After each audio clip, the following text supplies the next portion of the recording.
You can be the rain from the cloud when it's storming, or you can be the sun when it's shining. Hai, Assalamualaikum semua. Nama saya Nurul Syuhada binti Muhammad Zulkifli dari kelas Learning A. Subjek yang saya ambil ialah Sains dalam Pendidikan Awal Kanak-kanak. Kod subjek ialah BCD 2343.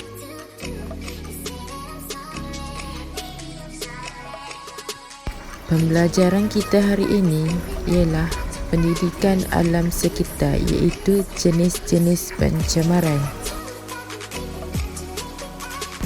Objektif saya di akhir pembelajaran, kanak-kanak dapat mengenal apa itu alam sekitar yang berlaku di sekeliling mereka. Dan yang kedua ialah kanak-kanak dapat mengenal setiap jenis pencemaran yang berada di sekeliling mereka. Yang ketiga ialah kanak-kanak dapat membezakan cuaca yang baik dan cuaca yang buruk. Dan yang keempat ialah kanak-kanak dapat mengetahui punca atau sebab berlakunya pencemaran alam sekitar.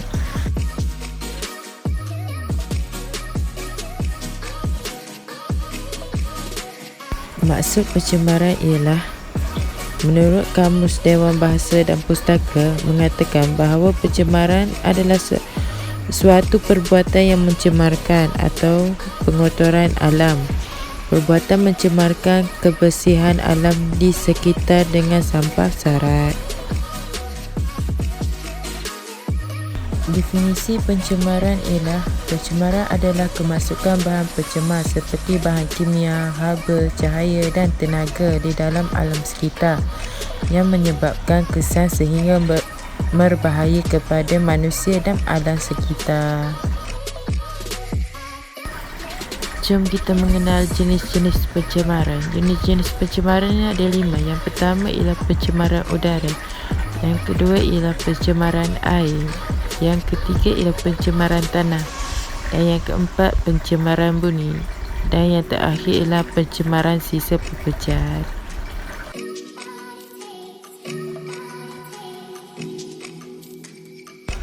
Cuma kita mengenali satu persatu jenis pencemaran. Pencemaran pertama ialah pencemaran udara, iaitu pencemaran udara berlaku disebabkan oleh aktiviti pembakaran terbuka dan pelepasan asap dari kenderaan atau kilang. Pencemaran udara sering berlaku di kawasan bandar, dan pencemaran udara yang tinggi menyebabkan berlakunya fenomena pulau haba bandar.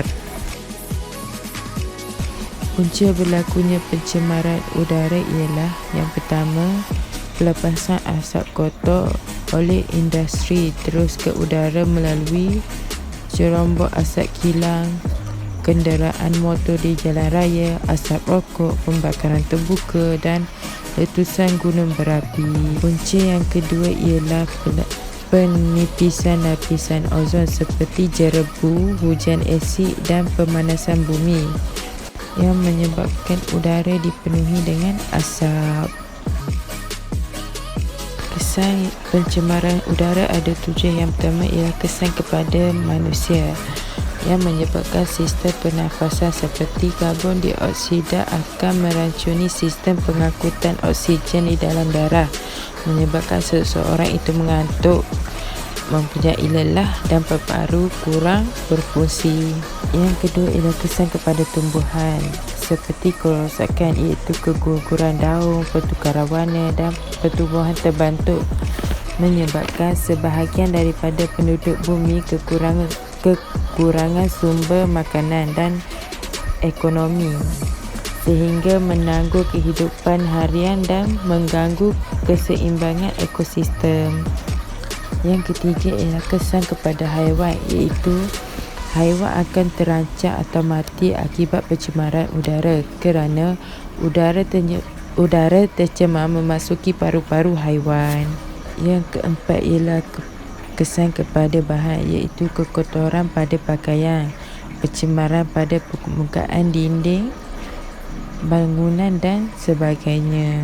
Yang kelima ialah kesan kepada lapisan ozon, yang menyebabkan berlakunya pemanasan global akibat daripada penyusutan lapisan ozon yang melindungi bumi daripada sinaran cahaya matahari menembusi. Kesan yang keenam ialah hujan asid, iaitu penggabungan gas sulfur dioksida dan nitrogen oksida dengan air hujan dan seterusnya menjadi asid sulfurik dan asid nitrik.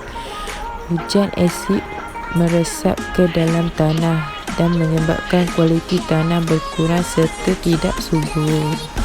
Dan yang terakhir ialah kesan kepada atmosfera, iaitu mengurangkan jarak penglihatan akibat jerubu.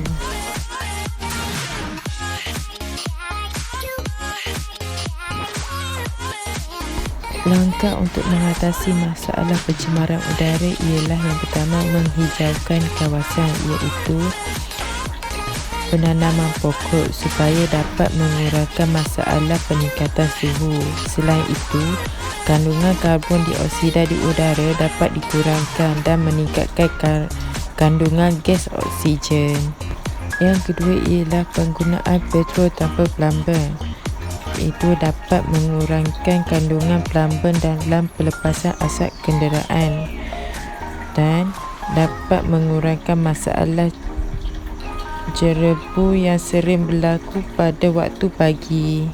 Yang ketiga ialah program kita semula, iaitu menggalakkan mereka menjual barang-barang yang boleh dikita semula kepada peniaga barang terpakai seperti surat khabar, majalah lama, kertas terpakai dan sebagainya. Yang keempat ialah kempen, iaitu membuat kempen mencintai alam sekitar yang disiarkan dalam televisyen, radio supaya alam sekitar kita terpelihara agar lebih bersih dan selamat untuk generasi akan datang. Dan yang kelima ialah tindakan undang-undang, iaitu memberi hukuman kepada pihak yang bersalah atau mengambil tindakan yang selanjutnya.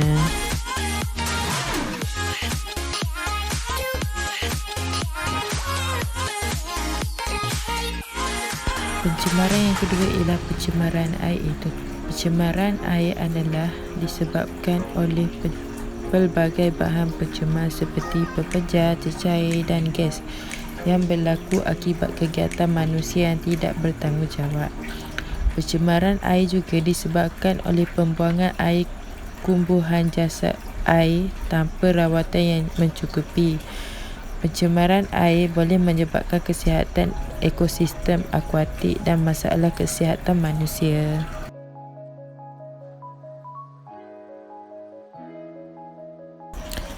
Punca pencemaran air yang pertama ialah keracunan atau toksisiti, iaitu seperti pelambang, merkuri, kupron dan sebagainya. Yang kedua ialah kemasinan atau salinity, iaitu apabila air garam dari lombong atau telaga minyak dilepaskan ke dalam air tawar. Yang ketiga ialah pendioksigenan, iaitu bahan organik tidak meracuni kehidupan sungai atau mempengaruhi pH.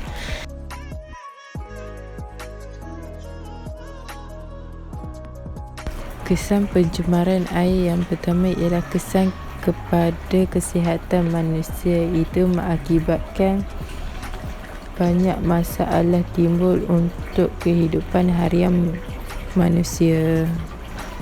Yang kedua ialah kesan kualiti air, iaitu sektor janakuasa elektrik merosakkan kualiti air, menyebabkan saluran air akan menjadi panas dan mengakibatkan kehidupan di kawasan itu susah untuk beradaptasi kerana keadaan suhu air yang sangat tinggi.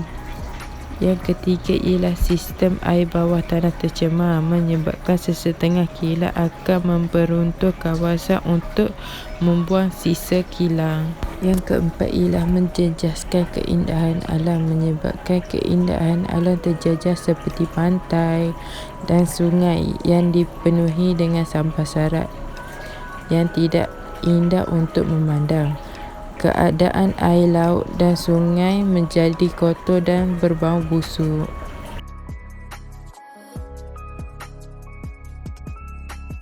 Langkah untuk mengatasi masalah pencemaran air yang pertama ialah penubuhan sebuah yayasan atau kelab pencipta pada sungai atau laut perlu dimulakan atau ditubuhkan dalam setiap negeri. Yang kedua ialah menggubahkan undang-undang yang melarang sesiapa daripada melakukan kegiatan yang boleh mencemarkan sungai atau laut. Yang ketiga ialah melalui program pendidikan dan latihan dapat mengelakkan daripada pencemaran alam sekitar.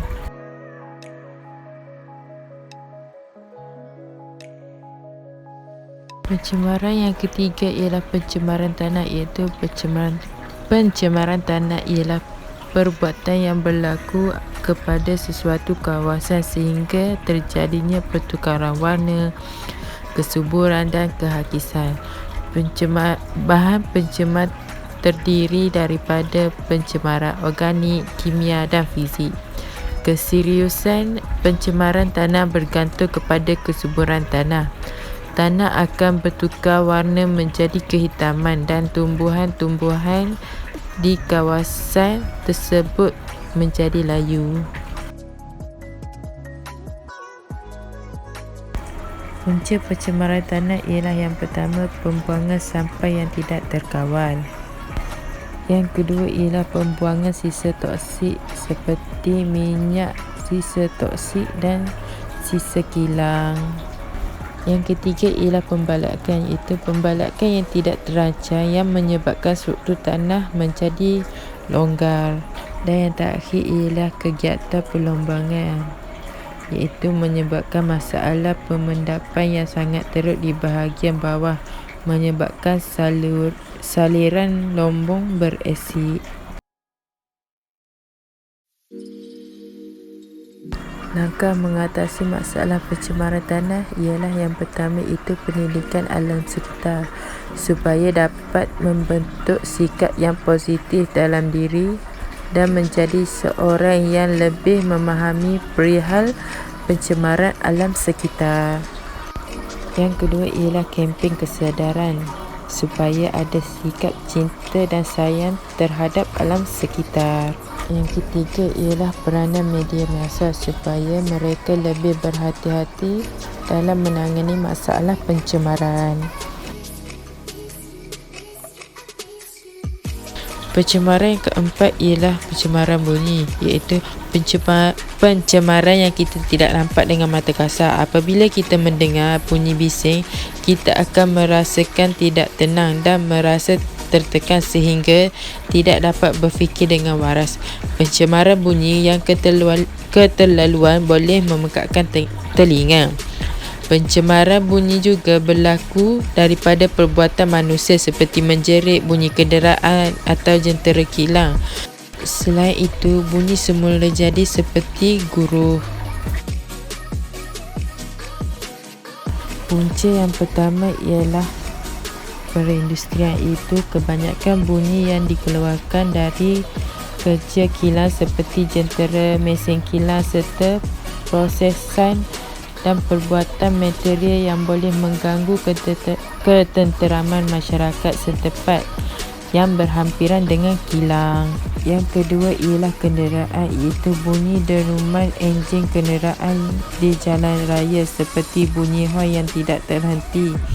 Selain itu, bunyi kereta yang sangat kuat seperti turbo.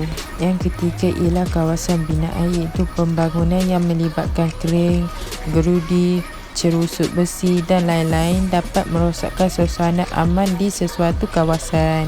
Yang terakhir ialah tabiat manusia atau aktiviti, iaitu sikap masyarakat seperti suka memasang radio, televisyen dan alat hiburan seperti karaoke yang sangat kuat.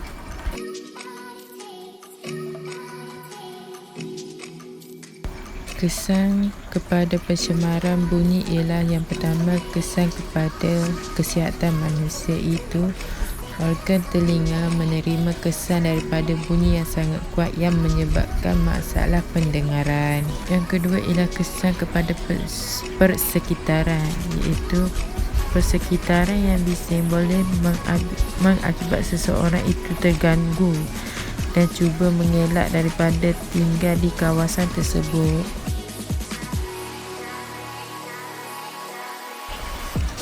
Antara langkah mengatasi pencemaran bunyi ialah yang pertama, kawalan oleh manusia, iaitu pengurangan pencemaran bunyi dapat diusahakan oleh setiap individu kerana 80% daripadanya punca pencemaran bunyi. Dan yang kedua ialah penguatkuasa undang-undang itu dapat membantu mendorong fenomena ini daripada terus berleluasa.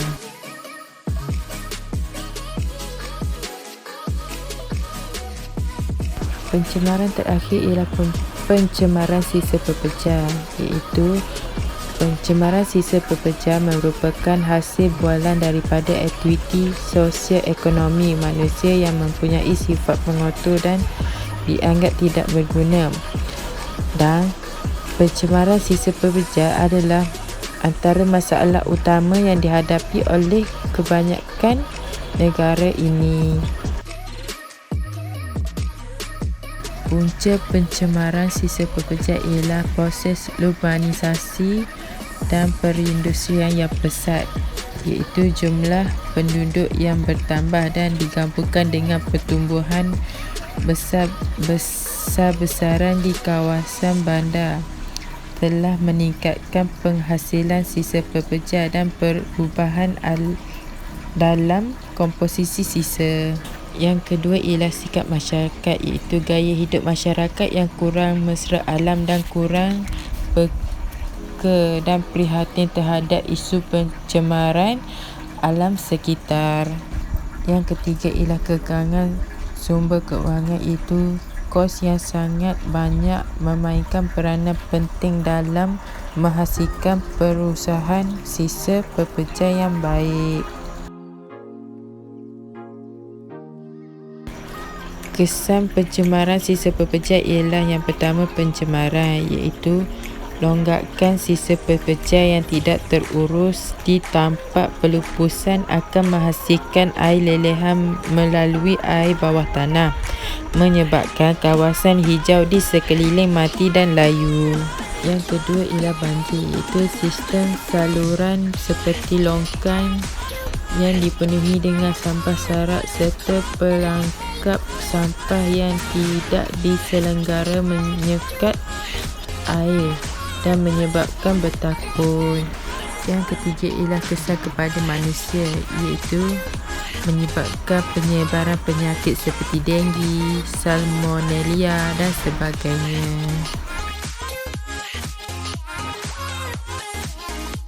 Langkah mengatasi pencemaran sisa pepejah ialah penguatkuasa undang-undang perlu mengambil tindakan yang tegas.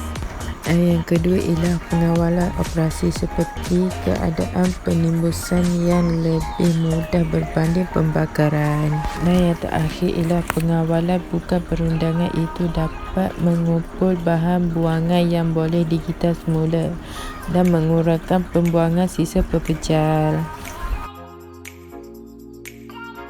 Kebaikan yang kanak-kanak dapat apabila melihat video ini ialah kanak-kanak dapat mengetahui kesihatan manusia akan terjamin jika kita menjaga dengan baik. Yang kedua ialah dapat menarik tarikan pelancong dengan baik.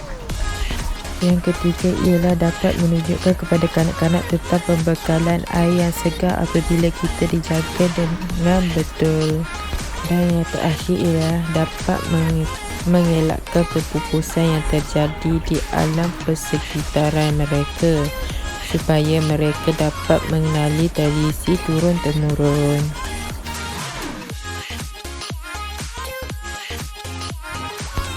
Keburukannya ialah perkembangan kanak-kanak akan terancam apabila selalu terdedah dengan pencemaran alam sekitar. Yang kedua ialah dapat memberitahu kepada kanak-kanak tentang bahan-bahan yang berbahaya supaya mereka tidak mendekatinya.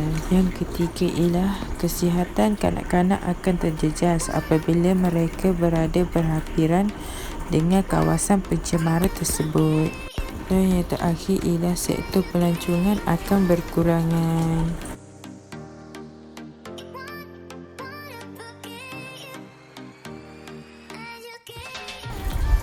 Antara hubungan manusia dengan alam sekitar ialah menunjukkan suasana kehidupan yang selesa dan aman. Yang kedua ialah dapat memelihara alam sekitar untuk generasi yang akan datang. Yang ketiga ialah dapat mengurangkan kes pencemaran berlaku. Dan yang keempat ialah alam sekitar lebih terpelihara.